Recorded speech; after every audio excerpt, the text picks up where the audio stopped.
The briefing room smelled like burned coffee and old ambition. Sergeant First Class Maya Hartwell stood at the far end of the table, arms crossed, jaw tight, watching the men who would never look at her directly spread their mission folders across the laminated surface like they owned the room.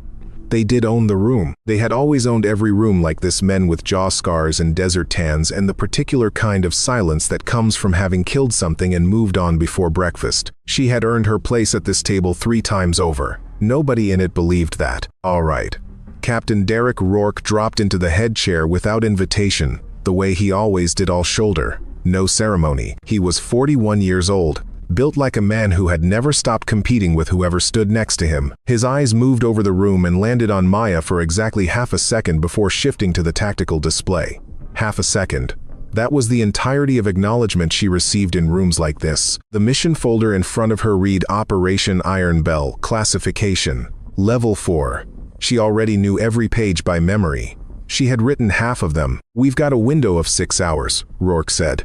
The hostage civilian contractor named Philip Graves has been held at the Drenkov industrial site for 11 days. Intel suggests the extraction of classified drive data is still in progress. That means the drive is still on site. That means we go in, we pull Graves, we retrieve the data, and we are back on rotary before 0400. Corporal Shane Beatty, 26 years old and already decorated twice, leaned over toward Specialist Cordweller and said something low enough that Maya couldn't hear the words. She didn't need to. She caught the glance in her direction. She caught the half-smirk. Hartwell. Rourke looked at her now with full eye contact, the kind that meant he was about to assign something he considered beneath the others. "You're running tactical support from the relay vehicle. Communication, drone overwatch, real-time mapping. Same as always. Same as always." She had been attached to Rourke's unit for 14 months. In that time, she had written the surveillance architecture for 3 successful operations, mapped the interior of a Belarusian communications depot using nothing but thermal imaging and inference, and personally detected a tripwire network that would have cost Beatty his legs. She had done all of this from screens and headsets and the inside of a van that always smelled like diesel. "Understood," she said. Weller didn't bother lowering his voice this time. "Graves is going to be thrilled when he finds out a support analyst is running his rescue op." Laughter moved around the table. Not from everyone. Staff Sergeant Eli Pryor, youngest member of the team at 23, kept his eyes on his folder and said nothing. Maya noted that. She had been noting Pryor for 3 months. "Hartwell's good at what she does," Rourke said, which was the closest he ever came to defending her, and which contained about as much warmth as a weather report. "Her job is signals and overwatch. Our job is to get Graves and the drive out of that building. Let's stay in our lanes." Stay in your lane. She had heard that phrase so many times it had started to sound like a lullaby. Later, in the equipment staging area, Pryor found her calibrating the drone bay. "For what it's worth," he said, quiet and a little uncertain, "I've read your reports. All of them. You're not what they think you are." She looked at him. He was young enough that sincerity still fit comfortably on his face. "What do they think I am?" He hesitated. "Someone who'll run if it gets loud." She turned back to the drone bay. "Then they're going to be surprised." Beatty passed behind them on his way to the armory. He didn't slow down, but he called back over his shoulder without looking. "If there's actual shooting tonight, Hartwell, just stay in the vehicle. Last thing we need is a screaming analyst getting somebody killed." She watched him go. She didn't say anything. She thought about the shooting range at Fort Bragg, 3 years ago, where she had fired a qualifying test that made the range officer put down his clipboard and stare. She thought about the number 99.4, her accuracy score across 300 meters in wind. She thought about the file that should have followed that score into her personnel jacket and instead had gone somewhere quieter, darker, smaller. She thought about her father. She lifted the Pelican case that held her equipment and carried it toward the vehicle without another word. The relay vehicle's engine was still warm when she opened the Pelican case and sat with the rifle across her knees, not cleaning it, not checking it, just holding it in the way you hold something that connects you to a version of yourself you aren't allowed to be in public. She had been 7 years old the first time she understood what her father did for a living. Colonel Raymond Hartwell had come home from a deployment she wasn't allowed to know the name of, and he had sat down at their kitchen table in Fayetteville and held her mother's hands and not spoken for a very long time. She had watched from the hallway, small enough to stand in the shadow of the doorframe unnoticed, and even at 7 she understood that whatever he had seen had settled into his bones and would not leave. He taught her to shoot when she was 12, not with a pistol, with a long rifle, bolt action, prone position on a hill behind their property while the Carolina summer pressed down on everything like a warm hand. "Your heartbeat is your enemy," he told her. "Between beats is the only moment you have. Learn to find it." She learned to find it. Raymond Hartwell died when Maya was 19, in a mission that the Army classified as a training accident and sealed from public record within 48 hours. She had been told nothing. She had been handed a folded flag and a citation that described a man she barely recognized, a man without operational history, without context, without the specific weight of 15 years in special operations that had left its mark on every room he had ever walked into. She enlisted 6 months later. Her first 2 years were exceptional. Her marksmanship scores moved through the system like a lit fuse. By her 3rd year, she was in advanced qualification training, pulling numbers that the instructors photographed and sent to people further up the chain. Then came Fort Irwin, a combined training exercise, one of those big staged events meant to simulate real combat conditions. Maya was positioned as a designated marksman, covering a mock hostage extraction, when a civilian maintenance worker wandered into her field of fire from an area that was supposed to be cleared. She pulled her shot. The exercise failed. The AAR After Action Review noted her deviation from the fire plan as the primary cause of mission failure.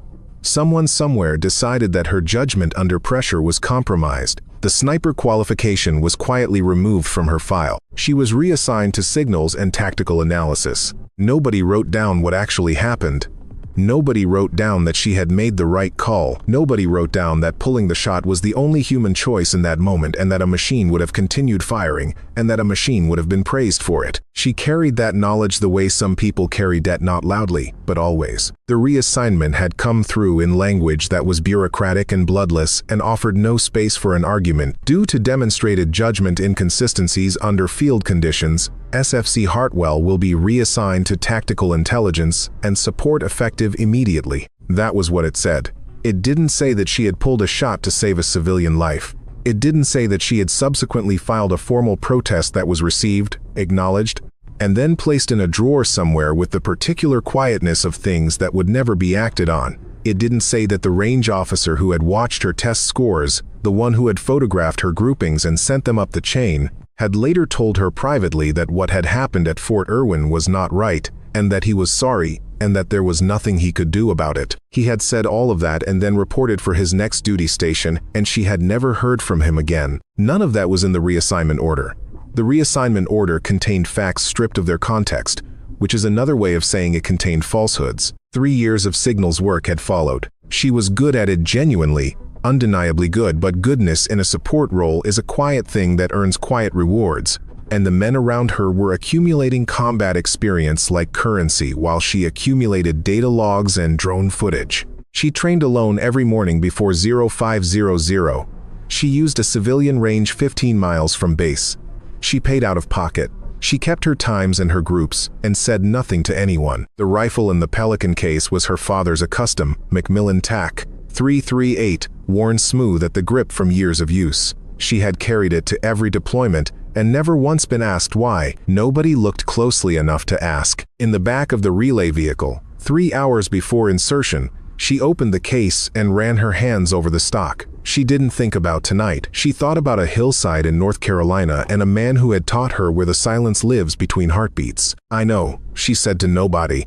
"I'm ready." The helicopter crossed the border at low altitude in radio silence, and below them the landscape moved past like a black and white photograph of emptiness. Maya wasn't on the helicopter. She was in the relay vehicle, a modified civilian truck parked on a ridge road 4 kilometers from the target site, surrounded by screens that turned the darkness into data. 3 drone feeds, 2 satellite overlays, 1 direct link to the team's body cams. She watched Rourke's feed as he crouched in the doorframe of the helicopter and then dropped into the darkness below, and she felt the familiar pull of wanting to be in that feed instead of watching it. She pushed the feeling down. She had work to do. The Drenkov industrial site was a former chemical processing plant, abandoned in the 1990s and repurposed 3 times since, twice legally, once not. It was 3 stories of corroded steel and cracked concrete, surrounded by a perimeter fence that the satellite imagery showed as partially collapsed on the northeast quadrant. The team was going in through the northeast. "Hartwell, give me the interior thermal," Rourke said through the earpiece. She pulled up the drone imaging, counting 9 heat signatures on the ground floor. 4 clustered near the east end, that's probably the holding area, 3 moving in what looks like a patrol pattern on the south corridor, 2 stationary at the main entrance. Copy. Beatty, Weller, you've got the south corridor. Pryor, with me. What's the patrol timing? Beatty asked. Maya had been watching the movement patterns for 6 minutes. Irregular. Shortest gap is 40 seconds. Longest is about 90. Don't plan around a number, plan around opportunistic movement. Brief silence. Then Beatty said, good catch. And nothing more. And that 2-word acknowledgement carried more weight than he probably intended. The team moved through the northeast breach point. She tracked them on 3 screens simultaneously, adjusting drone altitude to compensate for the structure's steel roof, which was interfering with thermal resolution. The rain had started an hour ago and was getting worse, the kind of rain that comes sideways and finds every gap in a jacket and turns scope glass into a blurred window. She noted the wind speed on the ridge, 14 miles per hour, gusting. She was noting the wind speed automatically, without thinking about why. 7 minutes into the building, she saw it. One of the 9 heat signatures on the ground floor was behaving differently. Not in motion, not stationary. It was near the east end, close to the hostage cluster, but positioned with what looked like deliberate proximity to the team's planned extraction route. Not waiting. Preparing. Rourke. She kept her voice level. I've got an anomaly. One of the interior signatures is positioned in a way that doesn't match sentry or hostage behavior. North side of the east corridor. Second pillar in. Define anomaly. Someone is waiting for you at the exact point your route passes through. That's not a coincidence. Silence. Then. Could be a wandering guard who happened to stop there. Could be. Or it could be someone who knows your route. How would anyone know our route? She didn't answer that directly. She said, I'm recommending a deviation. West corridor approach. It adds 90 seconds but keeps you away from that signature. A pause. She could hear the sound of boots on wet concrete through someone's body cam audio. We stay en route, Rourke said.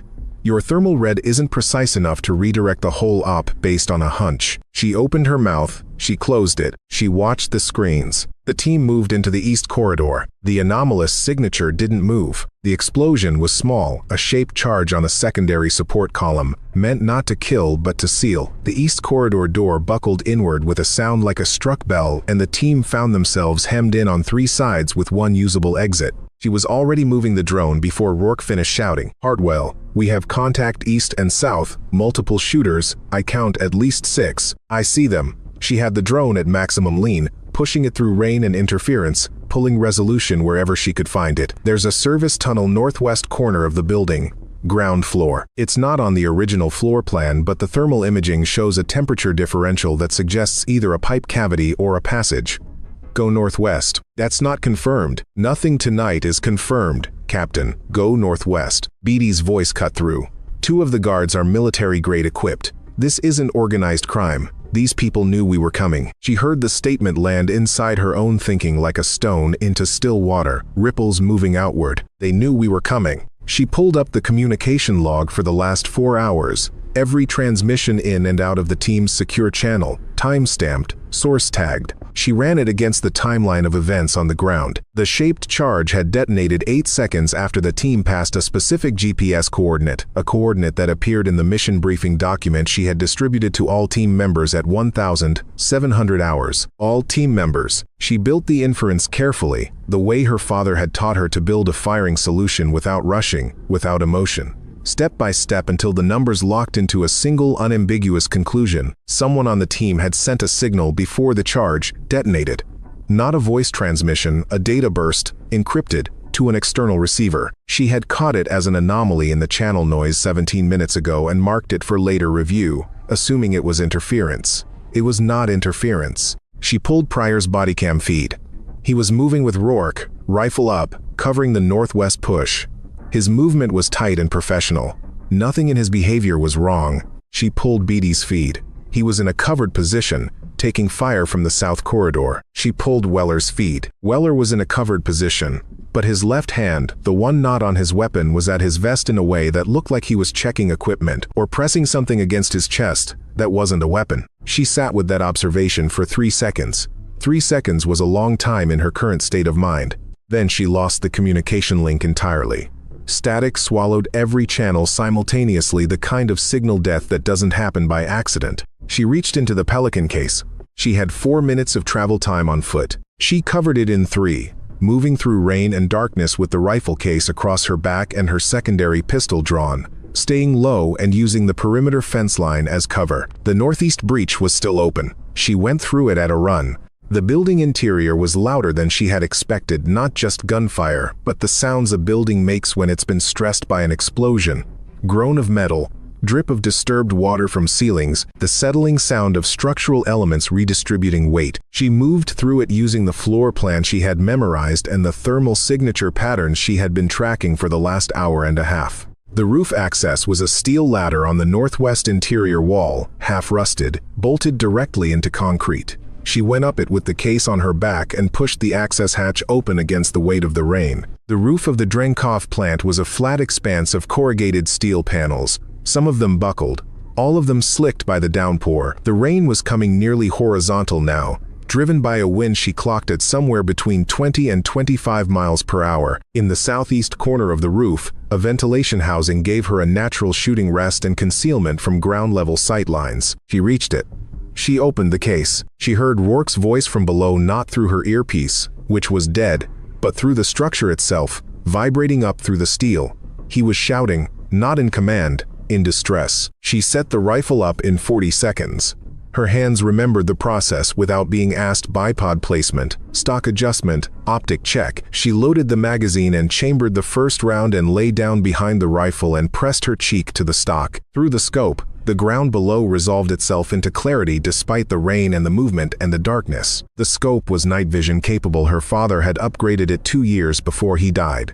With money she later understood he had set aside specifically for her. She found Rourke in the scope. He was on his knees. A man she didn't recognize, not one of the original 9 thermal signatures, which meant he had entered the building after the team had a weapon pressed to the back of Rourke's skull. The man was large, calm, and positioned with his back against a support pillar that put him at an angle that made every other team member's shot geometry impossible. He wasn't impossible from the roof. She moved the crosshairs.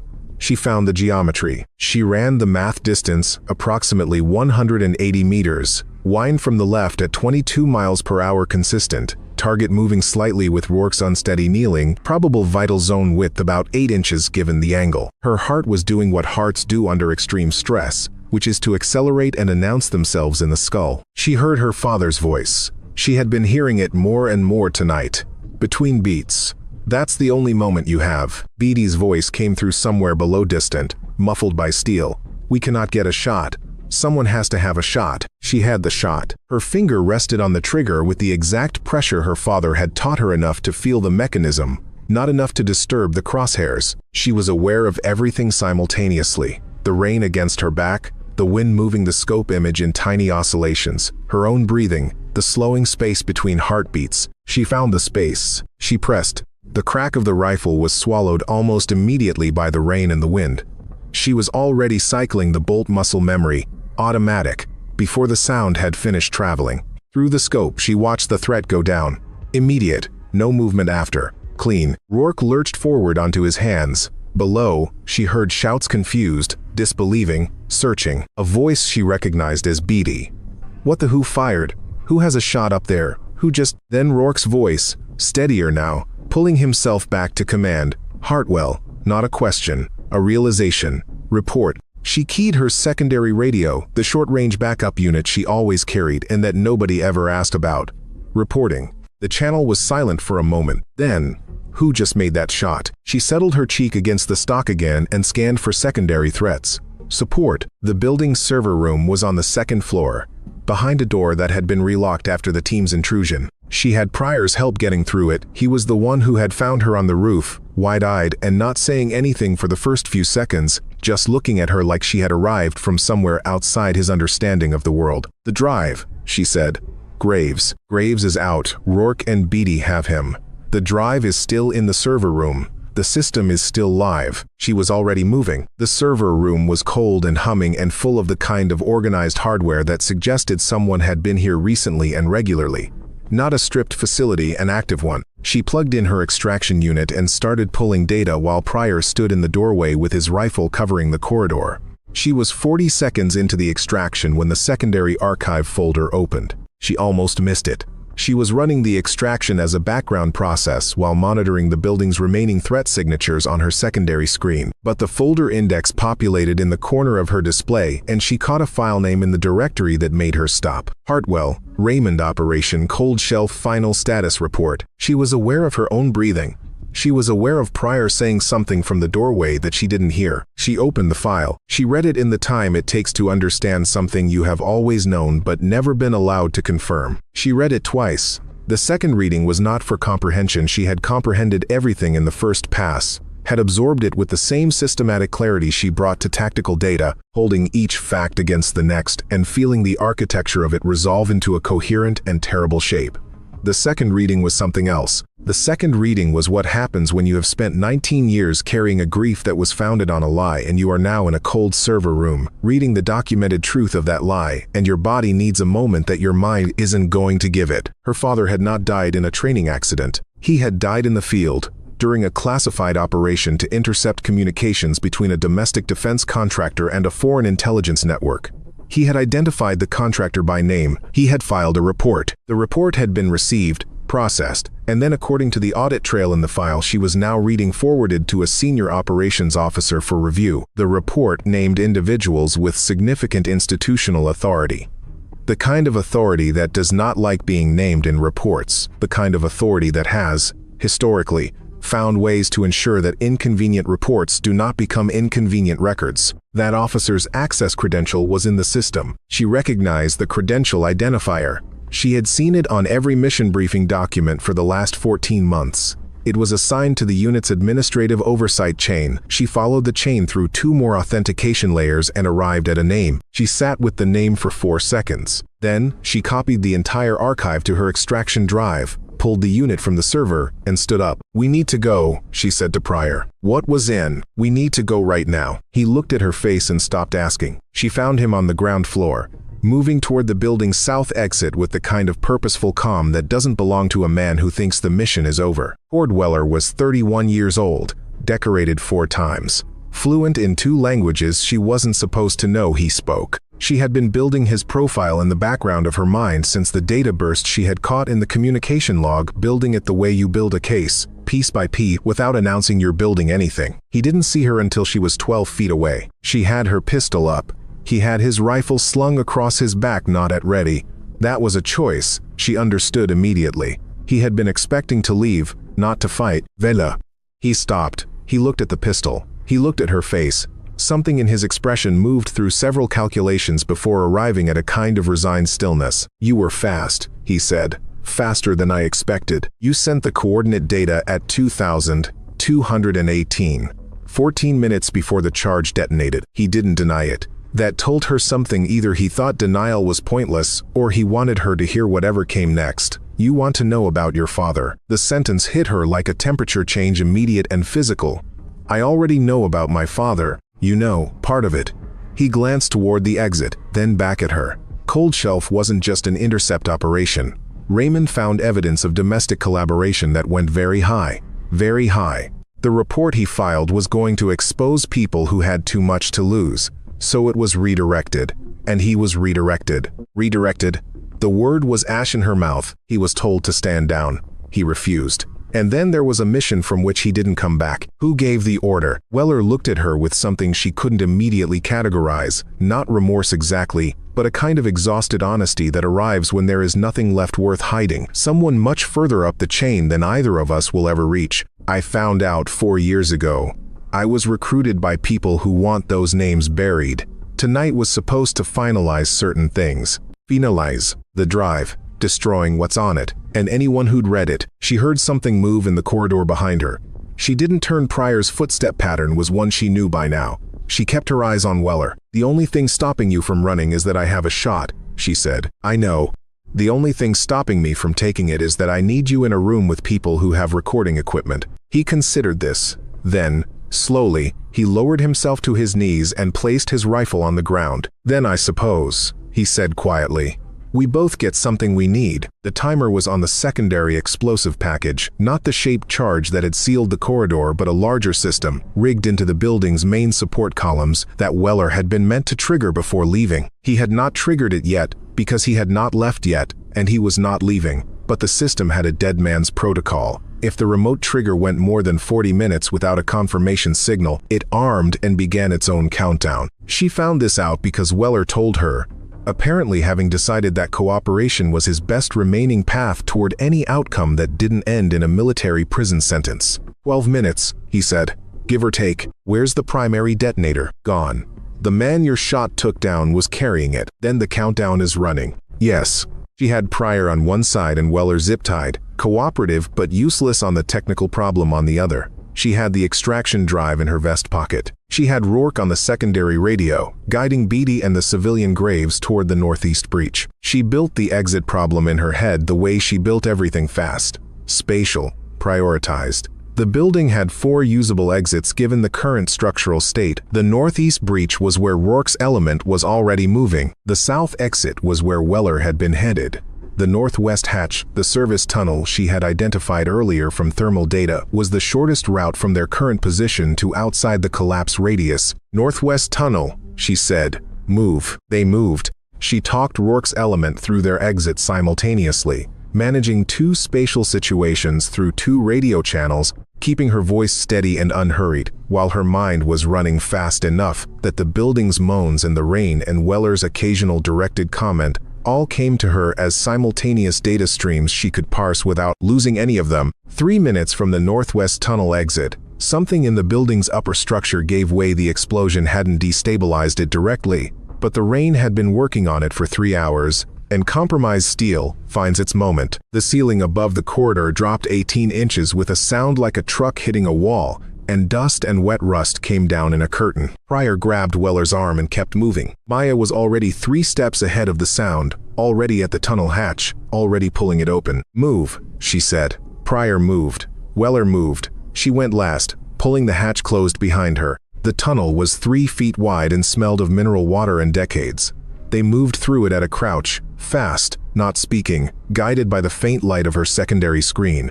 Behind them, distantly, she heard the building begin the process of deciding to be rubble. The tunnel exit opened into a drainage channel 20 meters outside the perimeter fence. They came out into the rain. The helicopter was waiting at the extraction point, 400 meters east. Rourke's element was already 90 seconds ahead of her, according to his last radio call. She could see the landing lights through the rain. She could also see the second helicopter. It was a civilian model, unmarked, sitting on a flat section of elevated ground 300 meters north of the extraction point. It had its rotors running. It had been there, she realized now, looking at the position since before the operation began. A pre-planned escape route. Not for Weller, who had apparently decided cooperation was preferable to flight. For whoever had orchestrated this from outside the building, she saw a figure moving toward the civilian helicopter from the direction of the plant, moving fast, moving with the particular efficiency of someone who has rehearsed this. She couldn't identify the figure at this distance in this rain. She didn't need to identify them. She needed to stop them. She had the rifle. She had a position. The drainage channel gave her elevation and a clean sightline to the helicopter's north side. She had wind data from 40 minutes of continuous observation. She had, by her estimate, 1 shot before the helicopter lifted. Pryor looked at her. He saw the rifle coming up. He looked at the helicopter. He looked back at her. That's at least 280 meters, he said. In this wind, with that target angle, she was already in position, bipod on the channel edge, cheek to stock, eye through the scope. I know. The rotors are going to create turbulence in the air column between. I know. He was quiet. The figure was at the helicopter's door, climbing in. Through the scope, she found the helicopter's engine housing the rotor assembly, specifically the tail rotor coupling, which on this model was exposed on the starboard side. Not a kill shot, a disabling shot. She had looked at this helicopter's schematics 6 months ago for a completely unrelated surveillance analysis, and the image had stayed in her mind the way useful things stay. Wind from the northwest, 21 miles per hour, gusting to 26. She calculated the correction automatically. Distance 283 meters by range estimate. Target stationary for the next 4 to 6 seconds while the door was being secured. She found the space between her heartbeats. She pressed. The sound of the shot traveled into the rain and vanished. The helicopter's tail rotor assembly came apart in a spray of mechanical fragments. The aircraft lurched on its skids, yawed hard right, and came back down onto the ground with a controlled crash that was loud enough to hear across 400 meters. The rotors spun down. The aircraft was not going anywhere. Pryor made a sound beside her that was not quite a word. Through the scope, she watched two figures emerge from the downed helicopter, the pilot and the person who had been trying to escape. Both moving, both alive. She had wanted them alive. "Call Rourke," she said. "Tell him there's a secondary target at the north elevation. Tell him we need that person in zip ties before they disappear into the drainage network." Pryor was already on the radio. She stayed in position for 30 seconds, maintaining overwatch, until she saw Rourke's element moving toward the downed helicopter. Then she stood, broke down the rifle into the case with practiced speed, and started moving toward the extraction point. Behind her, in the distance, the Drenkov plant decided it had held long enough. The sound of it coming down moved through the ground before it moved through the air, a deep, structural shudder that she felt in her feet and then heard as a long, continuous collapse, like the building was exhaling everything it had held for 30 years. She didn't look back. She walked through the rain toward the lights of the extraction helicopter with the case on her back and her secondary pistol holstered and the drive in her vest pocket.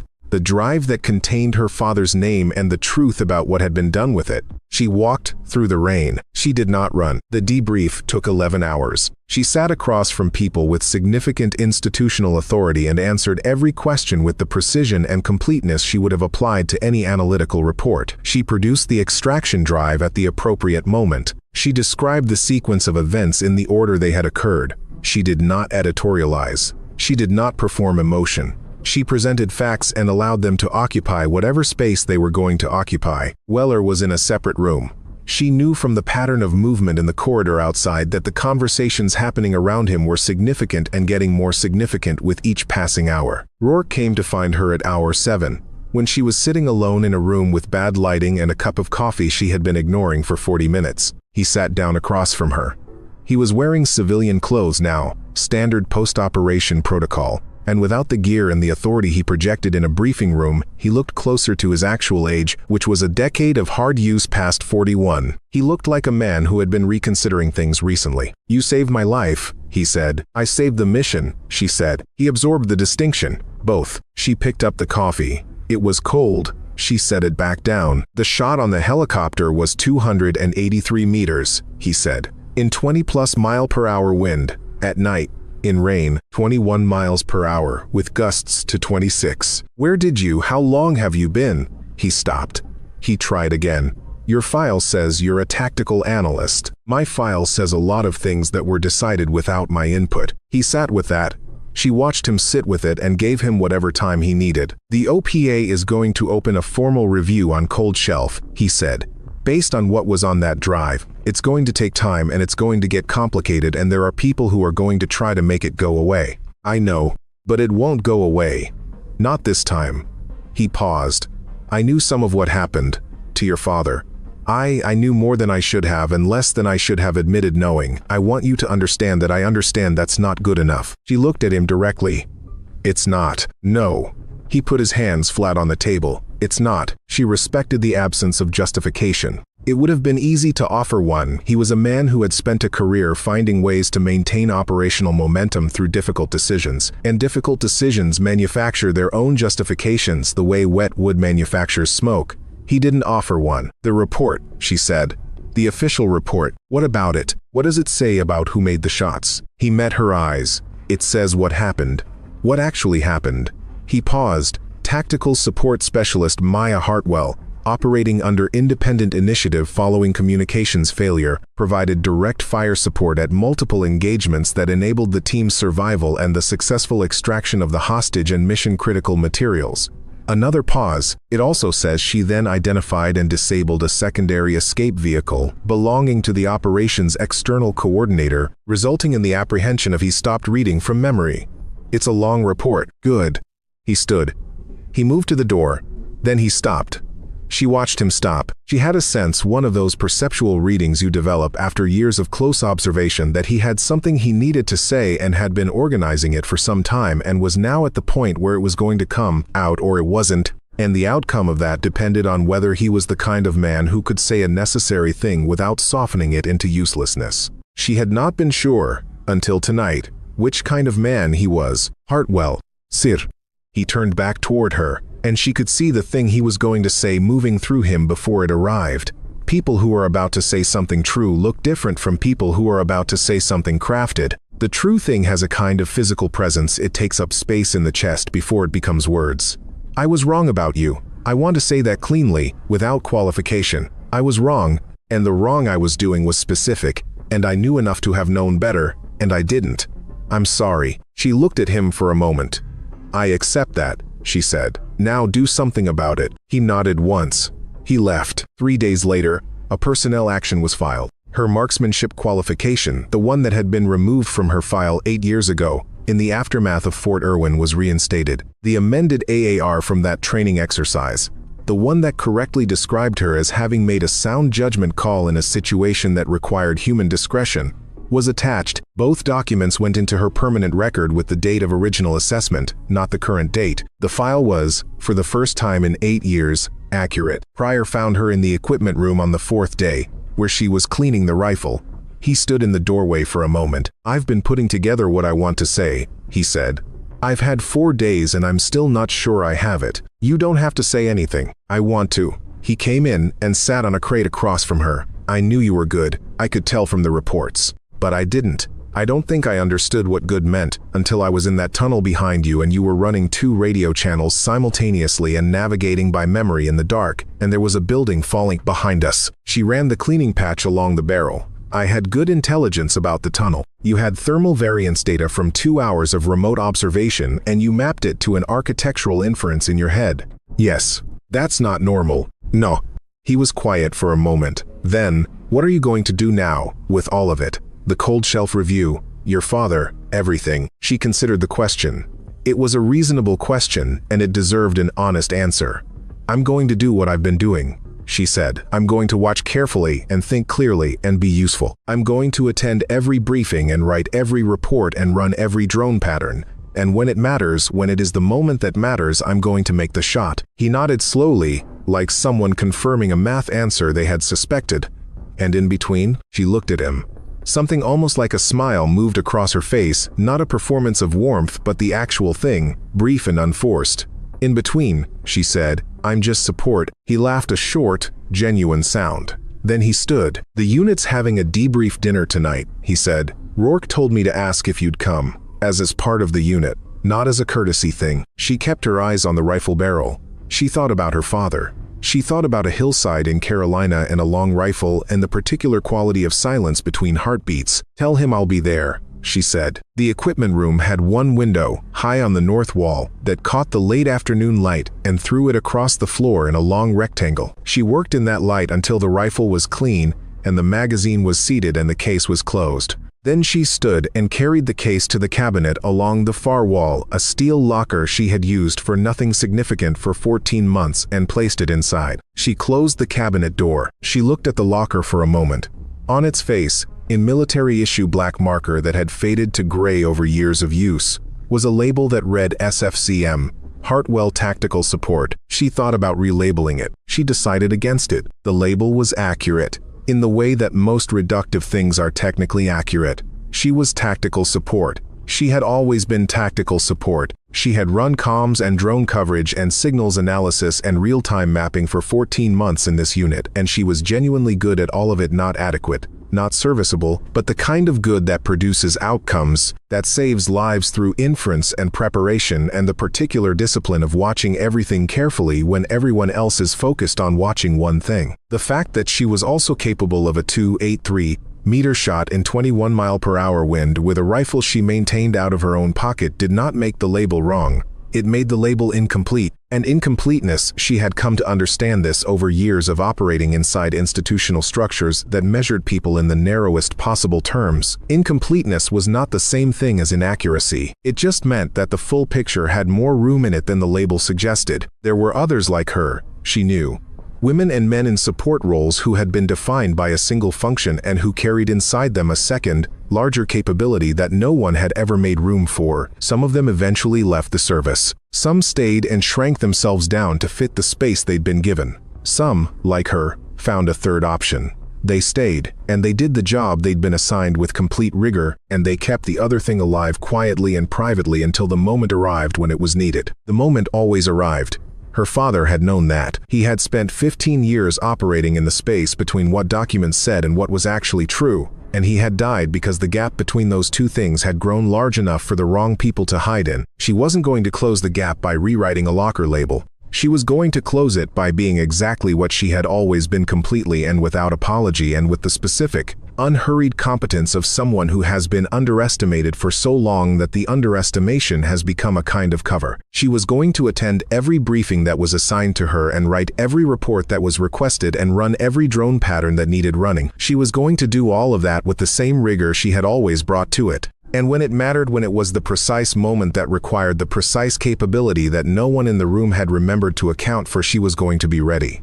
She was always going to be ready. She had been ready for 8 years, every morning before 0500, at a civilian range 15 miles from base, in whatever weather arrived. Because readiness is not a state you maintain intermittently. Her father had taught her that too.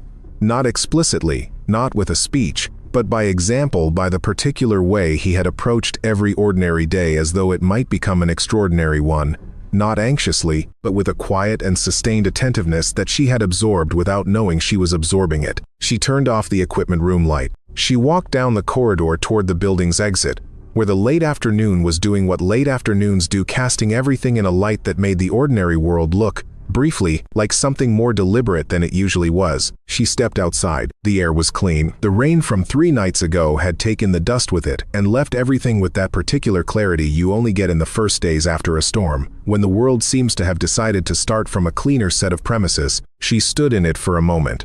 She let herself feel it, the air, the late light, the specific and unrepeatable quality of a day that has not yet finished but has already moved past its heaviest weight. She did not try to make it into something it wasn't. It was just a moment of clean air after rain. That was enough. Then she walked toward the dining facility, at the pace of someone who is exactly where they are supposed to be, doing exactly what they are supposed to be doing, carrying nothing extra and leaving nothing behind. Support